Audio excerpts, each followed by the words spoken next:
project. I don't know how. We're live. And it looks like NSB's already here who somehow beat Unfinished Project. How cool is that? Yeah, I have no idea if we'll have any turnout. We just kind of spontaneously went live. Well, I just think it's hilarious. I posted on my Facebook page last night, and I had posted one other time, and didn't seem like I had any uptick in subscriber count. Yeah. So I posted a really nice message on my Facebook page. I said, hey, if you were thinking about it, look at my channel. If it's something you think you might want to watch, go ahead and subscribe. And I picked up, it's over 50 in 24 hours. You got a share from Andy Wood too. That didn't hurt. That matters. Yes. And once I posted, I started getting shares from other important people. Yeah. Just Mopar Joe posted. I mean, a lot of people are just like, wow, that was good. Well, you have a good reputation. I mean, a lot of people want to see you succeed, and we knew you would. I mean, so the kind of the balance that we have to do is yeah, we want to help everybody. We want everybody to get there. But like, for instance, we would put more weight behind JB's little shop example in June because you were on a trajectory to get there first. So as long as you all cross, it doesn't matter. So we're not neglecting anybody, but we're prioritizing amongst those who are helping themselves and those who need more help than others. So as long as they all make it, that's all that matters. Absolutely. Yeah. And I just posted on my Facebook tonight to all my friends that said, I mentioned everybody that was in the 400 zone, first responder, Redbeard, God, I forget everybody else, JB's little shop, all those guys. I mentioned them just to see if I can give them a hand. And you didn't put your foot on anybody's head to get here either. Nope. You're I won't do that. Nope. That's totally agreed. Like I said, if I have to do that, it doesn't mean anything to get there. I completely agree with you. NSB, Dutch Guys Garage, Smackies, Wendy English. Let's see here, Struggle Bourbon Garage. I get a kick out of that. So what do you call Dallas's ride? Is that the Suburbuick? I don't know. Buick Bourbon. I think it's a Buick Bourbon. I know. What do you call that? Robert Magny, LP94. Wasted Talent's here. Wasted Talent, Mr. 3,000 subs. I think when you get to 3,000 subs out of nowhere, you grow this giant beard. Apparently, that's what he did. Barrow's in here. Punisher Le Mans. Andy, there's Andy. Speaking of, JB's here. My Aunt Nancy's here. Mopar Den is here. Auto Salvage at 0. All right. Well, cool, guys. Glad you're all here. I try to, as long as I can, Raker, Mexican Spec, as long as I can greet everybody I want to. Henry's here. And mostly old Parts and Rust. Look at that. Double agent. Well, we just thought we would go live. I mean, we figured that you get your 500 before tonight, but we still want to recognize it.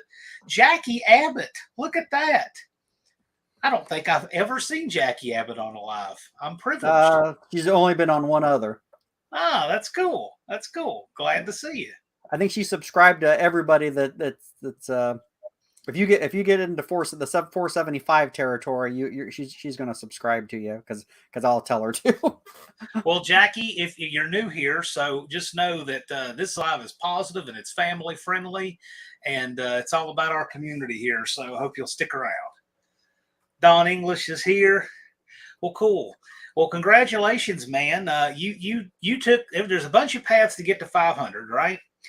And you took the slow and steady, right? Just chip away, get your subs, make your content, do your thing, mix and mingle on the lives, and you did it. Yes, sir. And that's a totally good way to do it. You can do it with shorts. You can have a viral video. You can, have some unrelated content. Maybe you'll have a lucky video, but there's all different ways to do it. And virtually all of them are valid.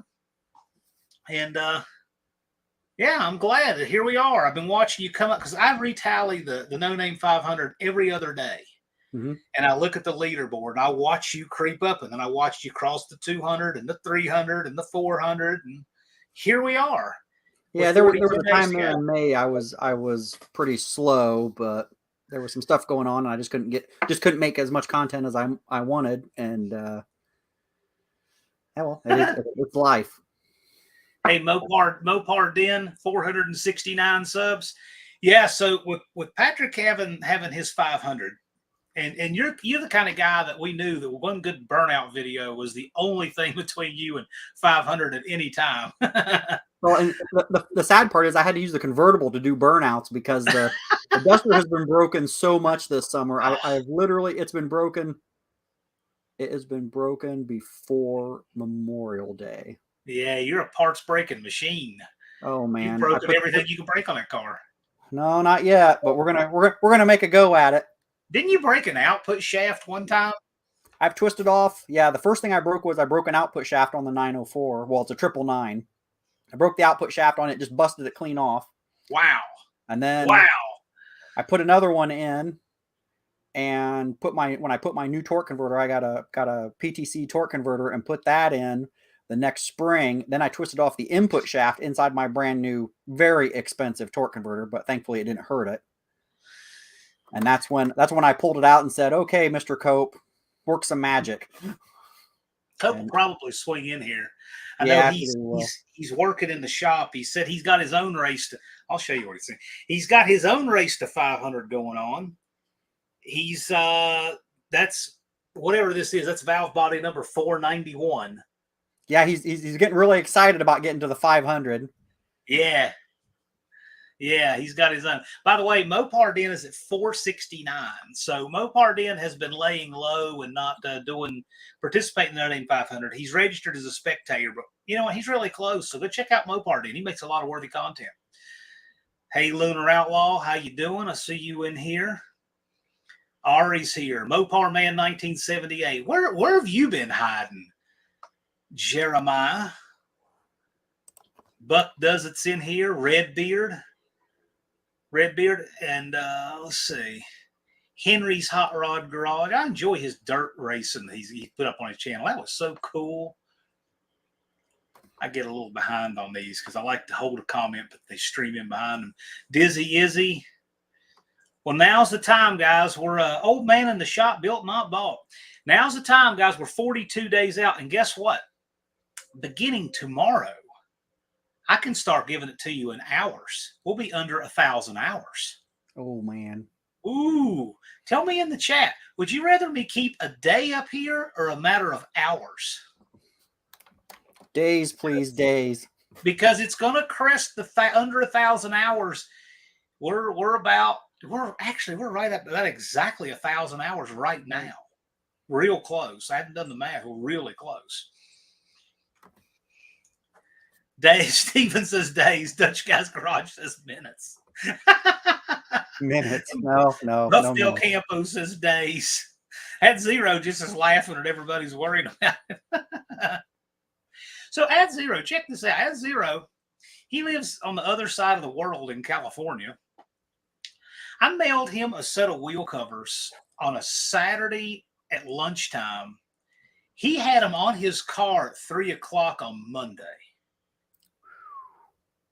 Now, how does the post office get something from Christiansburg, Virginia on a Saturday at lunchtime, and he has them on his car and sends me a photo at like 3:20, 30 in the afternoon on a Monday?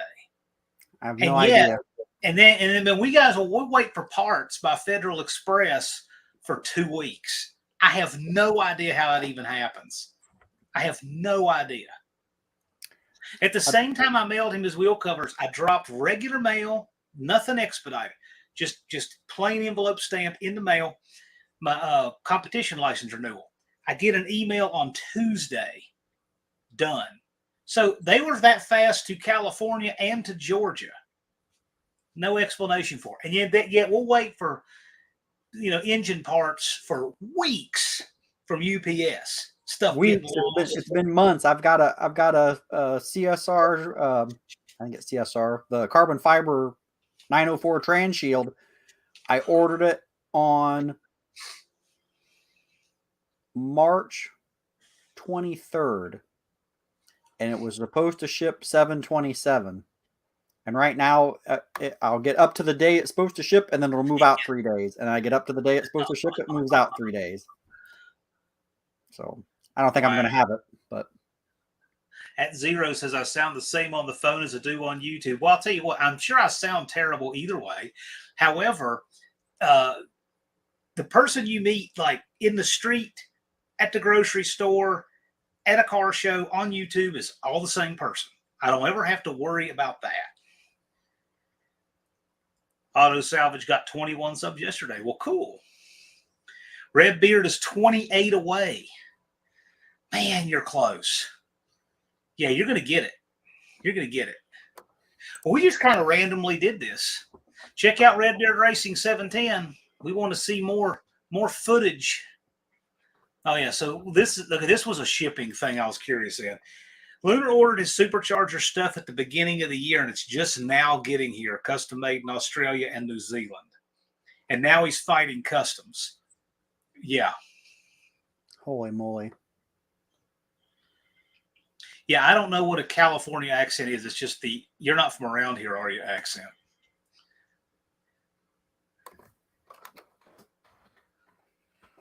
Dudes with Wrenches says, "What are we doing tonight? We are celebrating Patrick getting his 500 subscribers to be eligible for the inaugural No Name Nationals."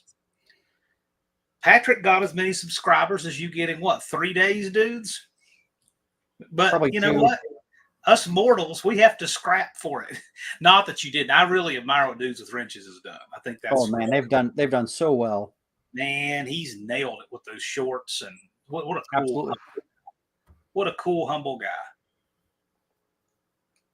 Big Mike Hoopty Barnes says, "Congratulations." At Zero got the dart fired up today. Oh wow, look at that. Hey, how about that? Lunar says, "People up here in New York have no accent. We are accent neutral." Yeah. And I'm 6'8".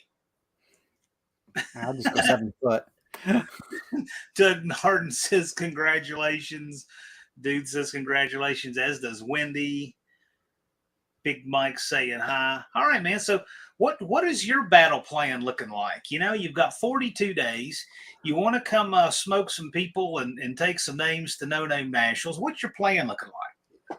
Well, right now, the broken rear end is back at the builder. He's putting 2 new pinion bearings, both pinion bearings new back on it.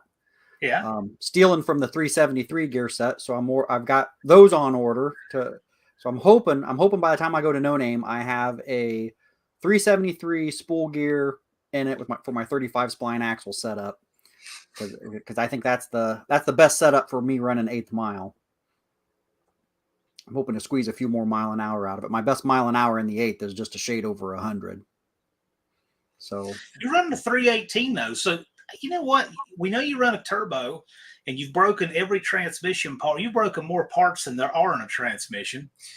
Tell us the deal on that engine, because I don't really know anything about the engine itself other than you got a turbo on it. Well, this is engine number 5.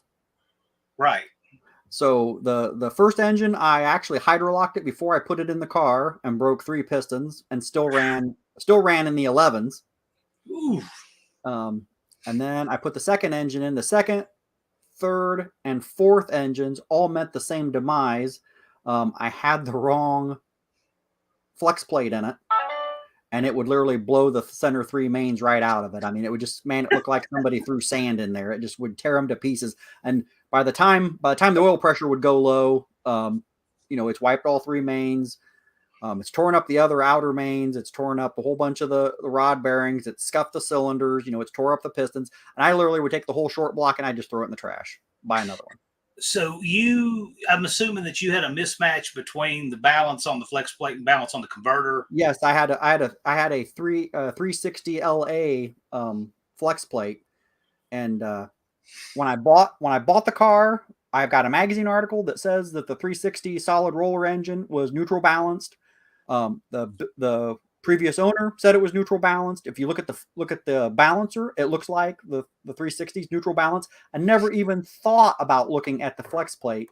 And when I took it up to had it up at Roadkill Nights and tore up another engine shortly after that, and I thought, man, what is going on? I'm not putting another engine in until I find some kind of smoking gun, because they all fail the same way. Yeah. And I basically am taking junkyard engines, and the engine 5 is the first one I've actually put bearings in, had the crank polished, and actually kind of went through it because the cam bearings looked horrible.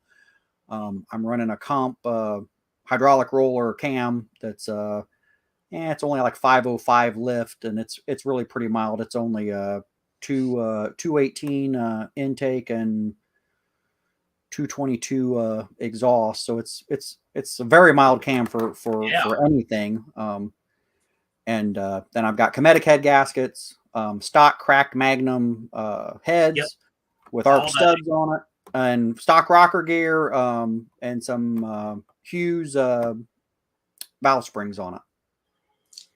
That's a good combo. Stock kegger intake with a 1/4-inch plate welded on the bottom, 80 pound-hour injectors, E85, electric fuel pump and all that kind of stuff. I'm still running the stock fuel tank. Actually put all that back in, because remember, this car when I bought it was a 13+1 race gas 456 geared race car with no passenger seat. And while that was, so this was Dick Landy car. Yes, sir. Okay, what is the history on the car? I don't think I've ever caught that. Okay, the first time the car was in a magazine was in 1989, and it was I really bummed me I didn't go to Roadkill Nights, because Paul Rossi was up there. And the first time the car was in any magazine, it had an Aero racing engines up here in Michigan, built 318 crate engine, and it made like 331 horsepower 318. They had hundreds of dyno poles on it. They put it in. They shipped it out to California. They put it in this duster that they had somehow procured and painted petty blue. And they had Paul Rossi tune it. So that the first magazine article was like A+ performance, and it had had Paul Rossi tuning the 318 and trying to get it into the 12s. And he ended up getting it in the 12s, did a whole bunch of stuff to it. And the car was completely stock then. I mean, it still had a full bench seat in it, still had the air conditioning on it, still had power steering on it, and all that kind of stuff like it was when it was born. The car was a space duster in A4 silver, pretty much loaded out. I mean, wheel lip trim, side trim, of course, the fold down rear seat. And then the car, I think, was just languishing out there. And Mopar Performance head, Larry Shepard, gave it to Landy for the crate engine shootout, where they put the 360 Super Commando engine in it. And of course, they end up winning that with the 410 gear. And then I think Landy at that point in time just kind of used it as a kind of drove it around, took it to the track every once in a while, because the car was still pretty streetable. It still was all stock interior like that. A customer was coming in, and his name was Gary Hickman, and was having some work done on his son's Cornet that he was racing. Saw the car was still out there, kind of talked about it, and Dick was like, didn't really want to sell it, but Dick really liked his son Tony, and so they ended up striking a deal in 2003, and Gary ends up buying it. And they won. They were racing it pretty much with that stock crate engine in it, but by the end of the 2004 season, they really wanted to go faster, so they did a complete build-up. Landy did a complete build-up of the 360, and that's when they, it went to 13 1/4 to 1, and got a bunch of head work done, got a big, huge 600+ lift solid roller cam in it, and all that kind of stuff. They get the car back, and the car almost immediately has a transmission problem. So they take it to the trans shop, and while it's at the trans shop, they have some valve spring failures. And it's like, well, why would you have a valve spring failure? We actually figured out all of this out, because when we got the car, it had actually a problem with, it actually had split a valve spring retainer. About a third of a valve spring retainer broke off and went down through the engine. But didn't really hurt anything. It kind of put some nicks in the crank, was the big spot, but didn't get any of the bottom of the bores or anything like that. These valve springs were on so there were so much over the nose pressure, we couldn't get them off. We tried my brother's valve spring compressor. We put his 520 together with 590 cam, 520 cubic inch big block. Put the valve springs on that. We bent it. What are they? Tool steel valve springs?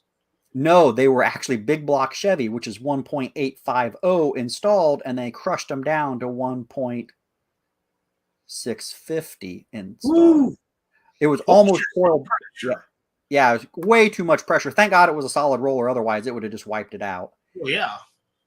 Wow. So the valve springs that Landy put on it failed because Crane had incorrectly published their specs, and they were getting too close to solid, and that's why it broke a valve spring when it was at the trans shop. The car only got just a very few runs on it. I bet it's got less than 20 runs on it with the Landy engine in it. And Cool. But when the retainer broke in late 2005, they parked it in the trailer and it sat there until 2013. And then it was really weird. It was an odd series of events. My brother and I were actually talking about the car, and I don't know why we even were talking about it. And then all of a sudden we saw it it was in the December of 2013 Mopar Action magazine, because it was out. They had hauled it out of the trailer and brought it to Mopar's at the Strip, and that's when it's got the yellow lettering on the door. And it didn't run. The oil pan was off of it. And they put it up for sale because Gary was having health issues, and we got a hold of them, and we ended up buying it before anybody else did. And I ended up driving from Indiana out to Vegas and brought it all back. And we actually fixed the engine in about 20 some days. We were back in Indiana like October the 2nd, and I worked on it. We worked on it every day. And on the 28th of October, there was 2 days in there that I did not go up and work on it. It was at my brother's house, so it was 45 minutes away. And we got the car, had the engine out, had the heads off, put studs in it, and fixed anything that we thought was wrong, got it all put back together, and took it to the track and made some passes with it, because we wanted Gary Hickman, the previous owner, to see that we were going to take good care of it and going to do some racing with it. And he got to see us run it that year. And then the next year I was doing some changes to the car, getting ready to take it back to the track. And Gary actually ended up passing away then in 2014. But Gary had all the cage put in it, had all the racing bucket seats and all the wiring changed over to all race stuff. When he had the race engine built for it. I love the look of the car. I hated having to wrench on the race engine all the time. So my real plan was to build a like 450 plus cubic inch X block, small block. And I bought a block, spent really good money for it, only to find out that it had cracks in the mains. Ooh. So it's a paperweight. Well, for what I was wanting to do, you could build a 500 horse engine with it. Well, that's not going to be what I need it to be. So you could have done that with a stock block. Yeah, exactly. It's like, didn't need to spend, well over $1,000 on a block for that. So that's how I ended up with. I had this 318 that was a freebie. One of my friends gave it to me because they were going to junk it, and I was like, "Well, it's a good running engine. Don't just junk it." So, is this your first experience with turbos? It is. It's my first experience. I'm a big block B body guy. Okay. So going to when we stepped in, we stepped right into the deep end of the pool. We went turbo, fuel injected, E85. So yeah, it was a super steep learning curve, which is why the engine was hydrolocked before I even put it in the car. I just didn't know I'd had cracked pistons.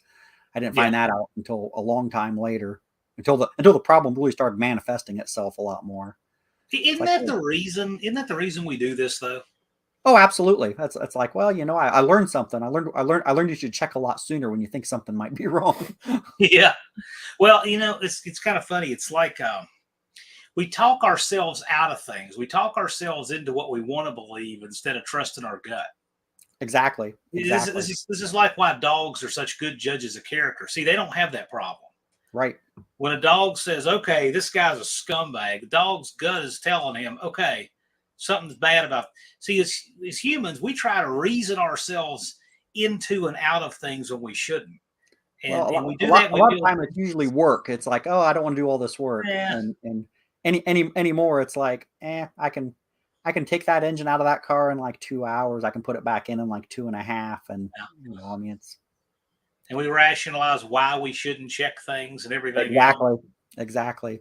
I try to combat that with practices. Like when I change oil on a car, the first thing I do is I set the new jug of oil on top of the valve cover so that I cannot shut the hood until I have poured the oil in the engine. Why do I do that? Because before I even had a driver's license, my next door neighbor was changing the oil in this Oldsmobile he had. And he starts it up and walks in his house and says, "Hey, man, your car's knocking." And he comes running out there. He never put the oil in it. I haven't done that yet, but I did hear recently. I got really tired and was going to put oil in my truck, my 2016 Ram, and I started pouring oil in, and I could hear it running out the bottom. I remember, I've done that. Yes, I have. That was the first time. It really embarrassed me. I've done that. I think I've done it once. I may have done that twice, but yeah, I've done that. One of my favorites, talk about doing silly things. I forgot to torque the bolt on the bottom pulley on a timing belt one time. And what happened was the bolt kind of worked its way out. And of course, everything's still in place because that pulley is keyed on the crank. Right. So the engine ran just fine. It ran till it didn't. And then I popped the hood and I look, and the timing belt had walked out about an inch. And just like a saw, it cut this perfect outline of itself in the timing cover, the plastic timing cover. And I'm like, what in the world is that? And yeah, I mean, and it's all because I forgot to torque that bolt. So now when I do that job, I put the torque wrench on top of the dash to remind myself I'm not going to put this away and start the car until I've used this torque wrench. Try to do that with stuff the most I can. I do it when I rotate tires. First step in rotating tires is not jack up the car. First step in rotating tires is take your torque wrench and set it on top of the dash so that the job isn't done until you've used it. It's stuff like that. Man, I don't think I've ever used a torque wrench on a putting a wheel on yet. I do it. It's a weird habit, but I do it. Well, there's nothing wrong with it. Nothing wrong. No, it's just I'm just strange like that. There's all kinds of things I do that horrify other people, though. It's all good. If we were all the same, the world would be such a boring place. I'm working on something right now that's just that people are going to just hate. It's going to be great. Hey, man, I managed to find people who hate the idea of an event where you can just go and cook out and have fun and race. I managed to find people that hate that. I would have thought that would have been impossible, but so people, there's always something you can do somebody won't like. But I'm working on a project that's going to be a lot of fun. The people who get it are going to love it. The people who don't won't have any use for it. But it'll be a lot of fun. Sweet. I look forward to seeing that. Yeah, I think you'll be all about it. I've got a guy helping me work on the parts right now. That sounds cool. I need to get some of my other cars on the channel. I think you've seen just a few of them. Yes, Barn Tour is awesome. Yeah, that was only just a few of them. Why don't you recap for people? Because I remember seeing that, just thinking, my gosh, this guy's got a fleet. Well, I have been buying them since I was 17, so I've been buying cars for a long time. And I still have my GTX. I've got a 67 GTX that's originally was white with red interior. When I bought it, it was actually red with black front buckets, and the rest of the interior was red, except for the carpet. Somebody had decided they wanted the carpet to be black and used a can of black enamel to do it. It was horrible, but it's got some kind of ex-race car history. It was sold in Indianapolis when it was new. Like I said, that car's all apart for resto, and I really need to get back on it. I was working on it really well until I bought this blue car, and then everything went bad. I've got another 67X that nobody will probably. Yeah, I need an intervention. Thanks, dear. Thanks. I haven't bought anything yet. I haven't bought anything for like 4 years now. So well, I'm not helping any. Hanging out with us isn't going to help with that. Yeah, I look at it like this. I could. There's a lot of other much worse things that I could be doing. I mean, I've never spent a penny on drugs. I mean, so why not? Right. Cars, right? Exactly. So I've got another GTX that was a 4-speed car, and I actually You can't have enough cars. Yeah. Thanks, Mexican Spec. Trust me when I say I've got enough. I've got the two X's. I've got a 67 Belvedere that's going to be the burnout car, or the burnout machine for next year. I'm going to try to do them by year. My wife's got a 68 442. I've got a 69 Roadrunner that was sold literally like 2 miles from my house. It's a local car. I know the history on it since it was brand new. I've got my dad's 69 Chrysler 300 that I do burnouts with all the time. That everybody hates that I do burnouts with it. All my friends give me a rash of crap about doing burnouts in the car. That's a good reason to do it. Well, it's I built the engine in it. I haven't built a transmission on it yet, but I have broken the rear end in that. When I say broke, there was nothing salvageable in the entire center section. I even ruined the case. Wow. Yeah, it was bad. It was very bad. Let's see, that's all the 69s. I've got a 70 Charger RT. It's red. That was one of the cars. The green Roadrunner and the red Charger RT were both in my No Name National Duster video. My wife has a 71 Challenger with a 383 in it. I call it the rust bucket because there's literally not a good piece of sheet metal, I think, on it. But it was stupid cheap, but that is not a good reason to keep it. Yeah, it's not a good reason to keep it, but it justifies it to us. It kind of does. I mean, Yeah. I've got about a third of the car done, and it's like we hardly have any money in it, and the car is worth so much more than what we've got in it. But at the same time, it's like I'm not sure I want to do the rest of it because it needs a rail, it needs doors, quarter panels, rockers, floor pan, roof. Hey, Decorated. Ari, we'll do a step better. Instead of clogging the chat with your banner, we'll clog the screen with it. How about that? No, we're glad you're here. I want to say hi to Roy Boy, Landon, Ron English. Ron English is the twin to Don English, by the way. Yes. Ron subscribed here just a while back. It was great. Yeah. Irish Outlaw. Yeah, sounds like my ambulance. So what kind of call outs do you have for the No Name Nationals? Well, my big call out was with Big Richard. I'm against Betty White. I think I'm going to do a little bit of side action with Punisher Le Mans. I think we're gonna have some GMA body on Plymouth A body action and turbo LS versus turbo Magnum. So I think that'll be interesting. Nice. That'll be good. Yeah. So I think we're gonna do that. I was trying to get some action with Blown Budget Garage since Muscle City had backed out. I was trying to get some said, hey, you could race me if you wanted. And since we have a lot of people on here, I'll put it out right now. I'll race anybody. Anybody that wants to line up with me, I'll race you. We had a channel, and I don't think he's going to show up. We never thought he was, but he was talking about what a street racing legend he was. I'm like, well, man, if you're placing an order, we got a few guys that want to fill it. I talked to him several times. Yeah, talked on his channel. I even went to his channel and tried to pull him in. Blake, if you're talking about subscribers, Patrick now has over 500.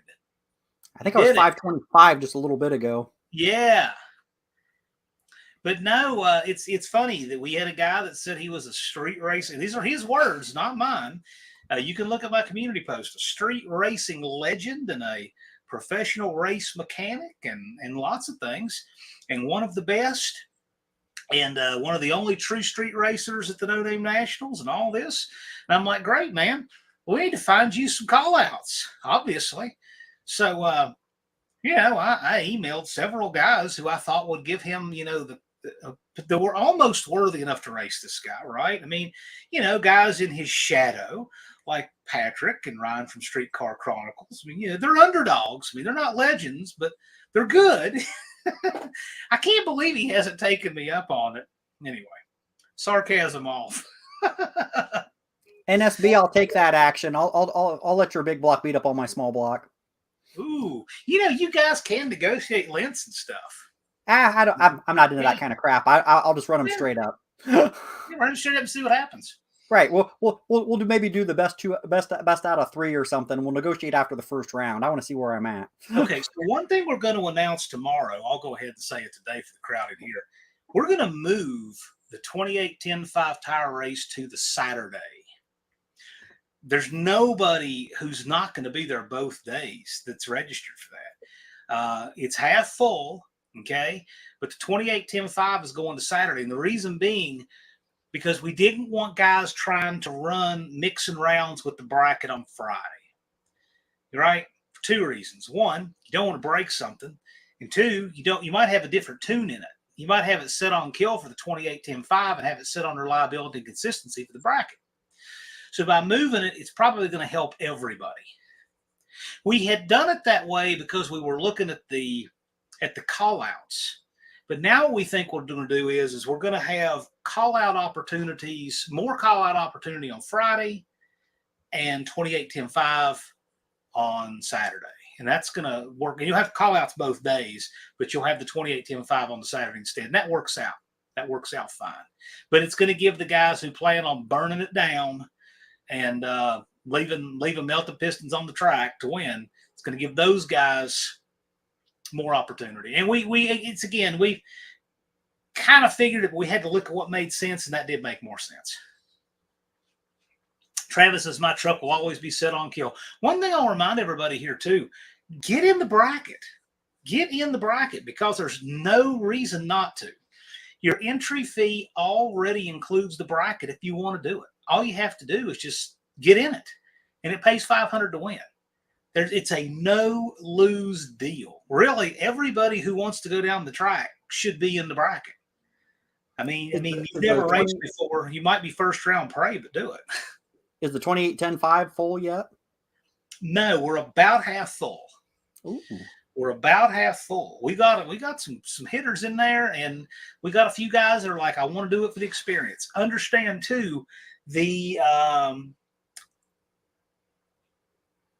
there's points. So we're going to be announcing the overall point structure for the No Name Nationals. You get points for everything you do. So if you want a chance at winning the overall, the Cheryl Greer AHRA trophy, like the big one, right? The AHRA equivalent of the Wally. You want to participate as much as you can. Yeah, but I can't do the monkey bike. Right. And the monkey bike has points too. But the way our points are set up, and we'll talk about this tomorrow, you don't have to do everything to win. But obviously, the more you do, the more you participate, the more rounds you go, all of this helps you. Okay? Travis's $100 to enter, yes. On the 28-10-5, yes, because it has a good-sized purse. So it's a $100 bill to enter. You got to run a 28-10-5 or smaller. Now, also in the bracket, another reason on the bracket, again, your entry fee already covers the bracket. Jump in, do it. No reason not to. Absolutely no downside. If you want a first-round buyback on the bracket, we're going to have some kind of nominal first-round buyback, and that money will be straight to St. Jude's.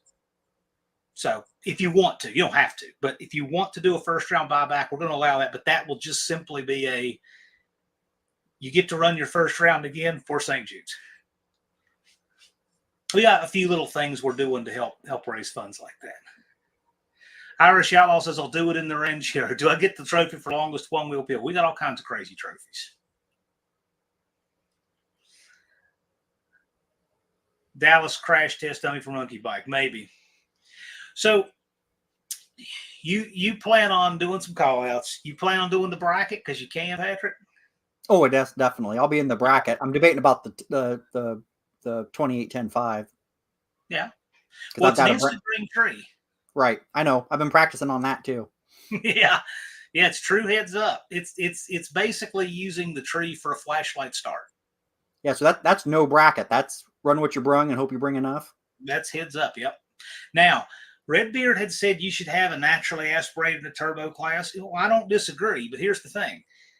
Whatever you want to see next year, come steal the show this year, and we'll say, hey, you're gonna plant the seeds for us to be able to diversify and branch out a little bit. That's great. Street Fox is saying CJJ the boss at Motor Mile. What day is that, Street Fox? Is that Saturday? I have not been to Motor Mile all year. I don't believe I've been all year. Tall Garage is here. How's it going? Hey, Ken. Doing DJ Tall. One wheel peel. Well, you're a coat hanger and an alternator away from fixing that, right? So you're thinking about 28-10-5. The burnout contest pays points too. And again, that's where you have the biggest DNA split. Yeah, that is dangerous for me to get in there, because my cooling system literally holds over 3 gallons. Yeah. So I mean, my car I can hot lap that thing and it will not care. But I've also seen the downpipe and the exhaust side of the turbo glow red. Ooh. And when I say glow red, I mean it was like 1700 degrees. Man, you were close to making some liquid metal there. Yes, far too close. Yeah. Yes. I've been yes. I can't hardly believe that GT45 through hell and back, and it is never missed a beat. It has never missed a beat. I'm debating about swapping. I've got a 7875 billet that I may swap on Punisher Le Mans. He's putting a 7875 on that LS of his, that 5.3, and I'm still debating whether or not I need that. I think the stick's going to hurt him, and I really like my Cope trans. So yeah. Redbeard says been a good day. It had. And you know what? This without a doubt, you guys, this is the best part of my day. No matter how bad my day is, if I get to end it with a live and get to hang out with you guys, it is the best part of the day. No question. I've been looking forward to this all day. Checking on Redbeard, see where he's at. Yeah, he's one of those guys. You got to know where he is. Yep. 474. You're getting close, Redbeard. Redbeard, you're close. If you're not subscribed to Redbeard, go check him out. Redbeard Racing 710. Absolutely. That's a fun channel. Cool car. Mexican Spec says, today I posted a 1975 Mexican Super Bee on my Instagram page. I'll check that out. Yep, Buck Does It's on top of it. He knows Redbeard's 26 away. Yes, sir. Street Fox, I didn't even know that was going on. I should have brought my van and horrified him. Just tell me. Hey, you need some of that 318 will run hood painting. I'll tell you something cool, Street Fox. Radford under the bridge, that park that's under that bridge, Bissett Park, what you talk about. Believe it or not, I used to do strength training with guys that did the strongman stuff for the Highland Games. That's where they trained. And we would flip tires and pull trucks and farmers walk and all that stuff at Bissett Park. Yeah, that was about 100 years ago. Buff Del Campo's in here. Buff, need to come get your radiator shop open. I got some stuff for you. Or at least love to bring a radiator down and do a video together on it. That'd be a barrel of fun.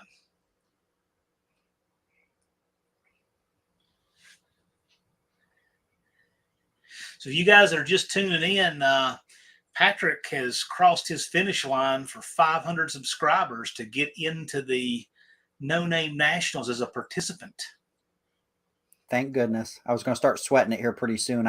Last week I missed road. I was supposed to go to Roadkill Nights last Friday and Saturday, and I had the rear end apart on Wednesday. I put new wheel bearings on Thursday, had the rear end back together, and it still had a whine. And when I say whine, it wasn't a whine that I think I could drive 15 miles and make 3 or 4 passes with. Ooh. And it was like, okay, so the run's coming back apart. So it's all back apart. Didn't get a go, which is was a great bummer. last year I didn't even know that the event was you kind of got to watch. They don't really publish that you can register. You just kind of watch for it, and when it comes out, it fills up really quick. They only register about 150 cars. Wow. And so you gotta send in pictures and then get accepted, and then you can pay your registration fee, which got all that this year. I was like I think I actually was in the first day that they had registration open, but then to break the car. I suppose that's better than dragging it all the way up there and breaking it, which I've done 2 other times. Street Fox 347, thank you very much, sir. Yes. Yeah, 500, quite a milestone. I think that we hit the number just right with that 500. It seems to be just right. It's added a lot to this event. Absolutely. I've been sweating it actually since the very beginning. I thought, man, I got 100, so I've only got 400 more to go, and I knew you get there. I knew you get there. yeah, No doubt about it. It's only because of the Duster. My other cars aren't. I don't know. I've actually went after the Landy aspect of my car quite a bit. I need to get some of the other cars on there. I wouldn't say that. I think it's you. I think it's you more than you realize. There are some people that rely purely on show and tell, and then there's other people that carry their stuff more than they know. I think you would be here no matter what. Well, Mexican Spec, here's the thing. 500 is the number where YouTube has decided that you're serious enough that you get a community tab. 500 is when they can tag your channel. 500 is when YouTube gives you special consideration as a content creator. And 500 it proved to be really the right bar because it's a number that anybody can get by going after it. And come next year, won't even be a thing because everybody's going to know it's coming. Everybody's going to be ready. In fact, I would say that it won't take too long. Probably not next year, but I wouldn't be surprised if the year after it winds up becoming the No Name 1000. And the reason is because of all the people who are leveraging shorts. And after a couple of years, they're going to start gaming it. And I can see it becoming the No Name 1000. But 500 was perfect this year.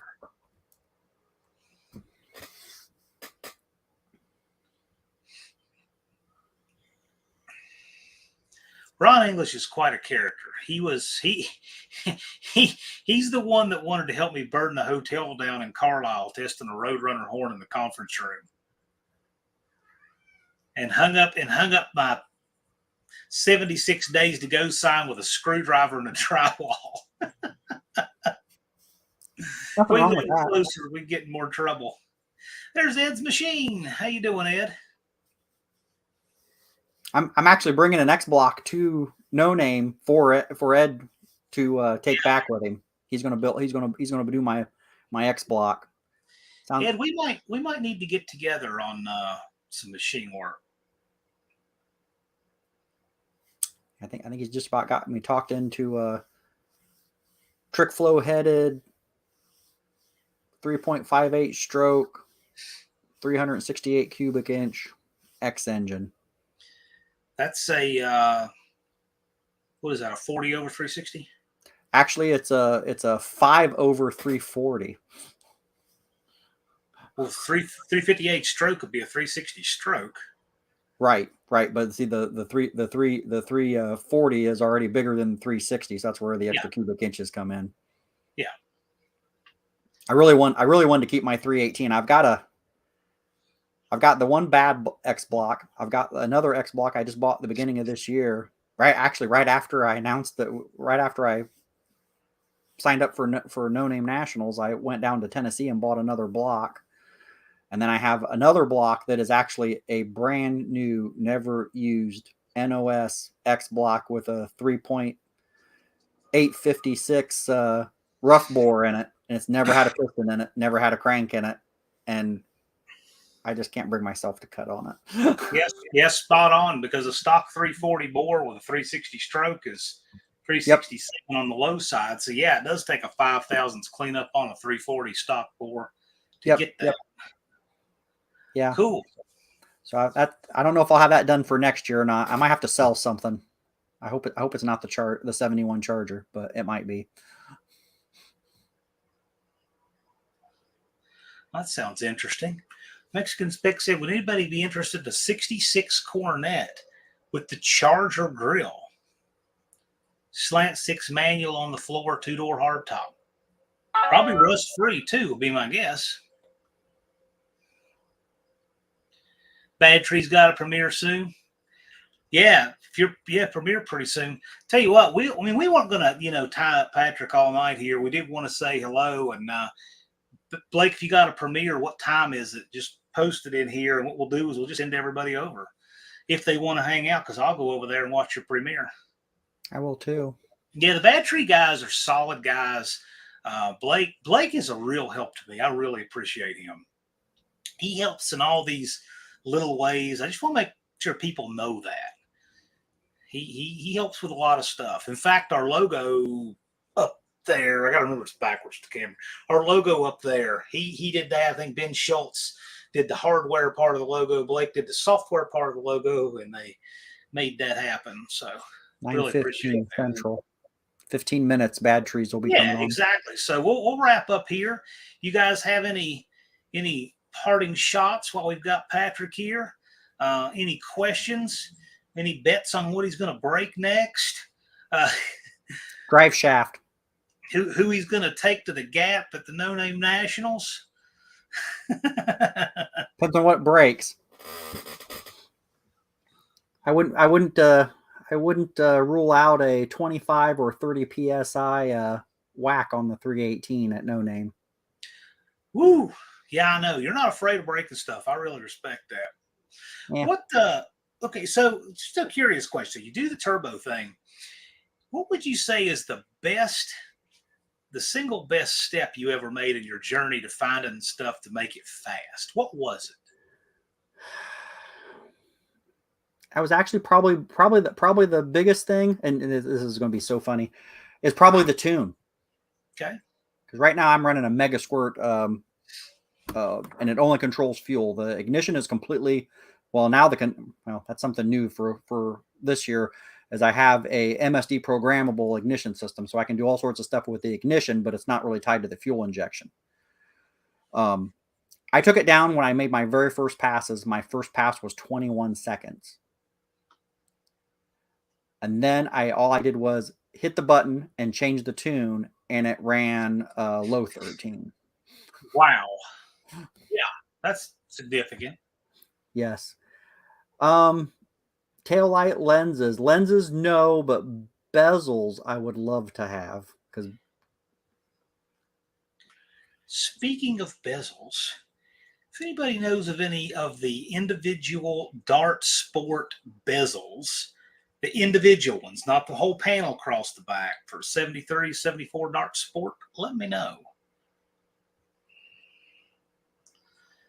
Mine, the bezels are long gone. Yeah, he has Dart Sport lenses. My lenses are actually okay. The bezels have been missing. Strange like that. Does anybody have any last stuff? And I'm going to wrap up, and we'll head over to Bad Tree. Oh, look at this. See, we got parts trading going on. Yes, Dizzy. You know what? Let's plan on that. You're right. We need to do that, Dizzy. Let's. I will email you after this, and we'll put it on the calendar. Let's do that. Let's do that. Gosh. Now my wife's commenting again. Is Big Mike still on here? Big Mike of the Hoopty Barn, if you're here. I've got them all, Mike. Ah, look at that. You know what I'm going to do? Check this out. I don't know if Mike's here because Mike is a busy guy. I'm going to take a picture of my screen. I'm going to send that to Mike. Tell him what he missed.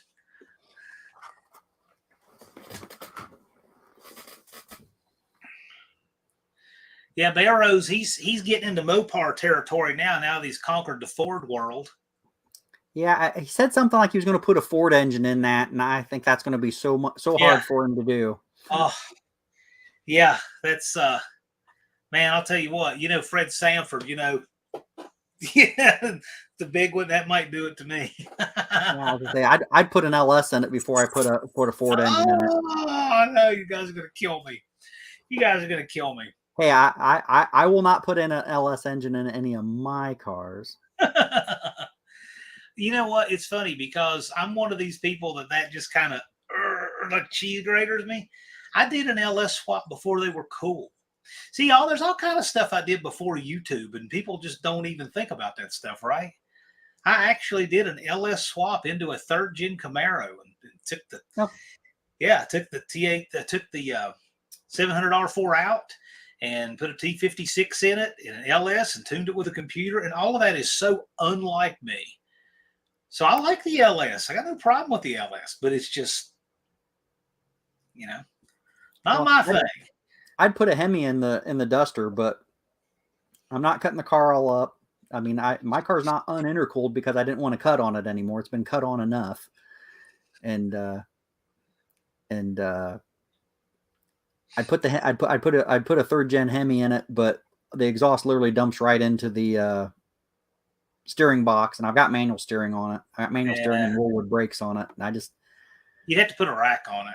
Yep, and it's like I'm not doing that. I've spent a ton of money on when I first got the car weighed 2820.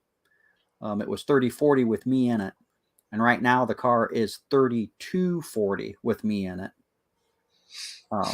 So I've added a lot of weight, because it's got I take the passenger seat out and I leave the hood off when I race. So if I put all that on, it's 3280. Picks up about 40 pounds. But I mean, yeah, I thought about it one time, just doing the rack and pinion and all of that, but I'm kind of getting to the point now where I like the old school stuff before they had that available to them. I don't know. I just like it. I enjoy the stock stuff and the OG performance stuff more than ever. Well, that's kind of like my setup. It's like, man, I want. See, the problem is I want it all, and the Magnum serpentine system allows me to have AC. My car's got AC under the hood. I haven't got it all hooked up yet, but the plan is to stay under 3,400 pounds, have AC and cruise, and I'm actually going to put the rear seat back in it, and I want to be able to drive it hundreds of miles away and click off low 10-second passes and then drive it back home.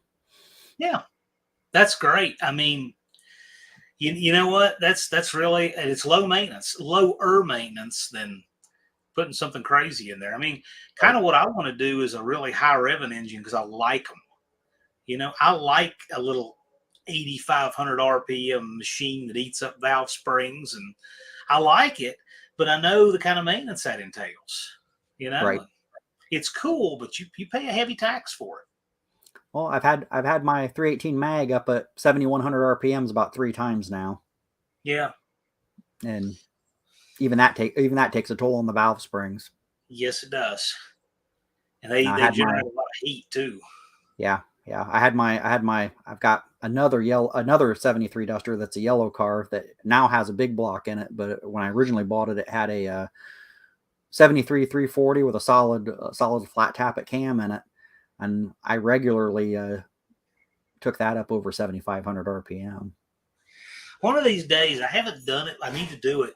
I need to actually figure out the math on how much you're flexing metal per second and figure out the heat those springs generate. Just, theoretical what you're generating, because it would blow people's minds. Like, you can take a coat hanger and work it back and forth with your fingers, and you'll actually feel that heat where the bend is, right?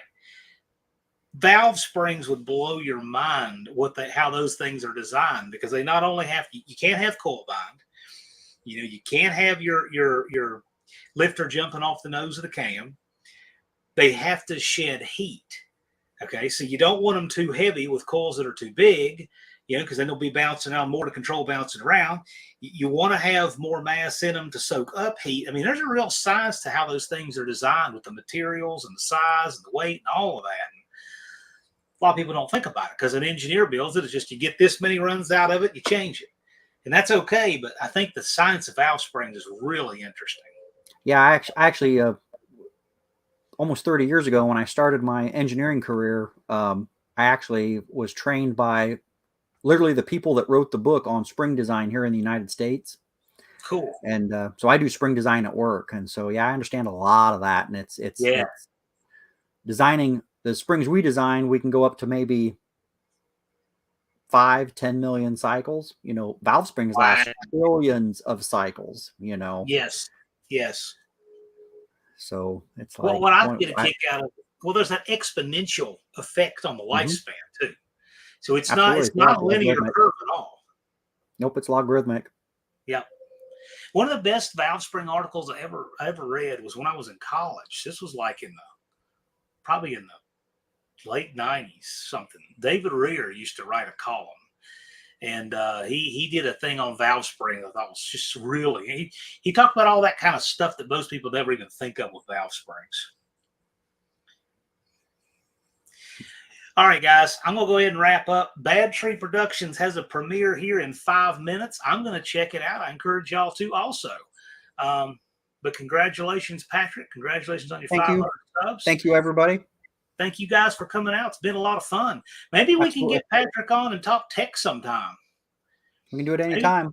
Maybe we can get you and Cope on or something like that and do some hardcore transmission braking tech or something. I'm professional at breaking stuff. Just ask my wife. We'll see y'all. We'll wrap up and y'all take care. Thank you so much. See everybody.